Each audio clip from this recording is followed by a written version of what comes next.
mengundurkan diri. Aish. Mengundurkan diri. Padahal kan ada informasi nih kan, ada yang bilang utangnya gede, Ya. 1,2 atau 1,4, tapi ada yang bilang bahwa justru situasinya ini sekarang lagi kondusif banget, sehingga inilah saatnya kalau mengundurkan diri. Ya, kalau Al-Khalifah itu mengundurkan diri pada saat puncaknya situasi. Tapi ada yang kemudian bilang, lu ini utang, padahal kita punya raja utang yang lain, cuman kan kita nggak bahas di sini.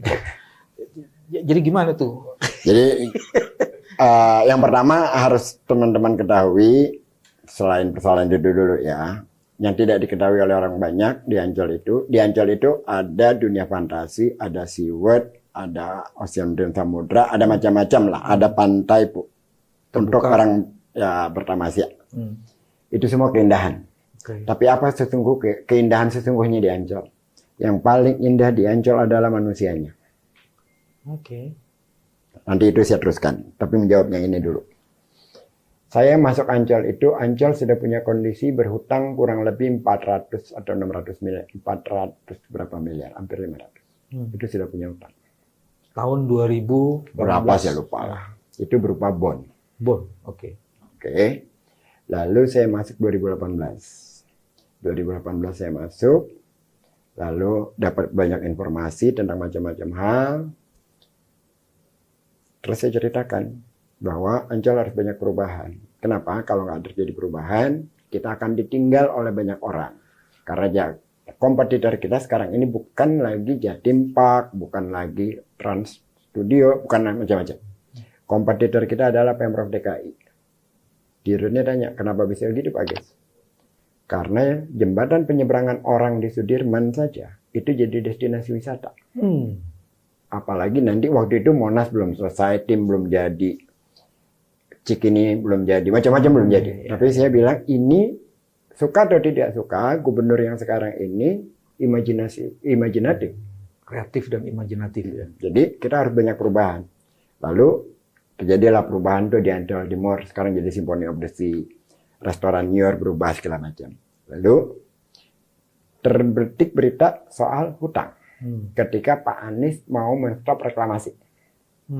Nah, hutang ini bermula katanya waktu awal Ancol membuat reklamasi yang dari tahun 2008 zaman Pak Poka itu untuk biaya itu.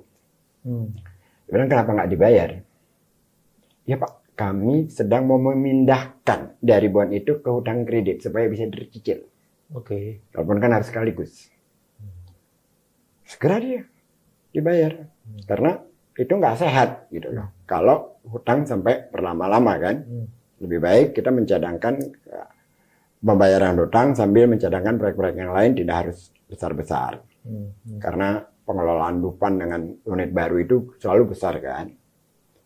Kecapai kesepakatan itu di 2019 akhir pembicaraan. Jadi sedang dipersiapkan untuk pembayaran hutang.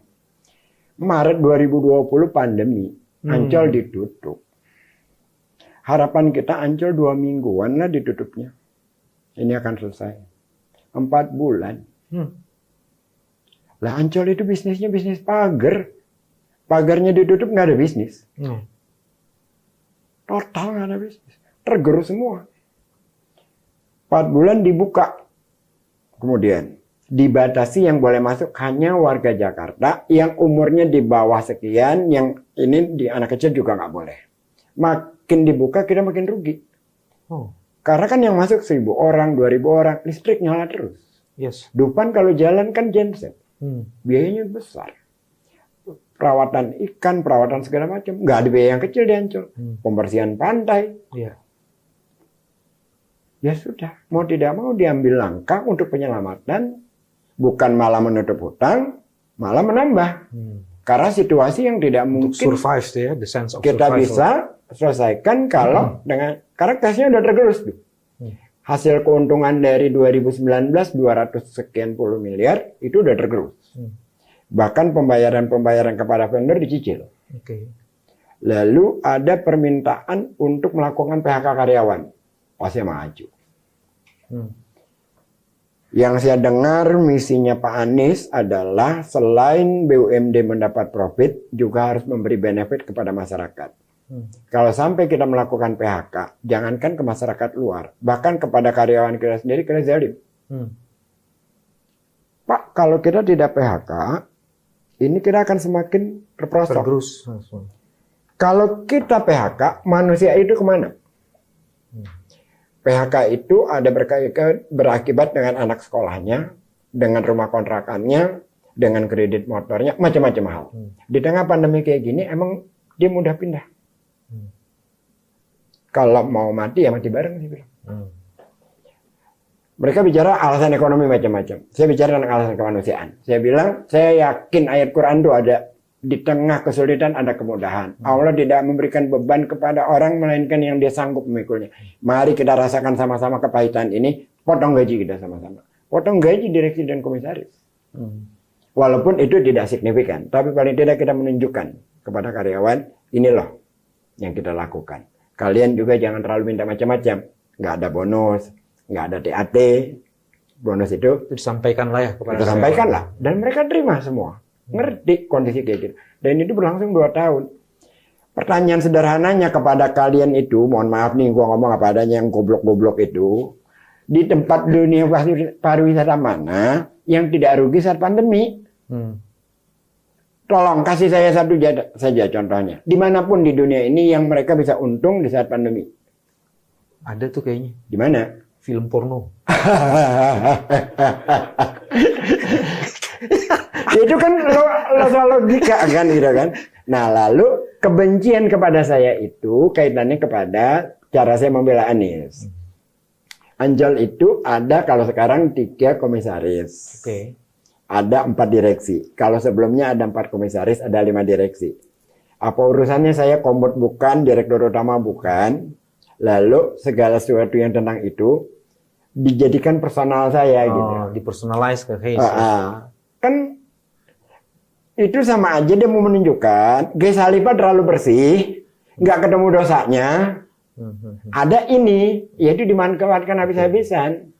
Kan saya bisa bela diri kayak gitu. Iya. Kalau ada dosa personal kan mereka cari yang personal. Kondisinya sekarang udah oke kan? Udah Kenapa? mulai.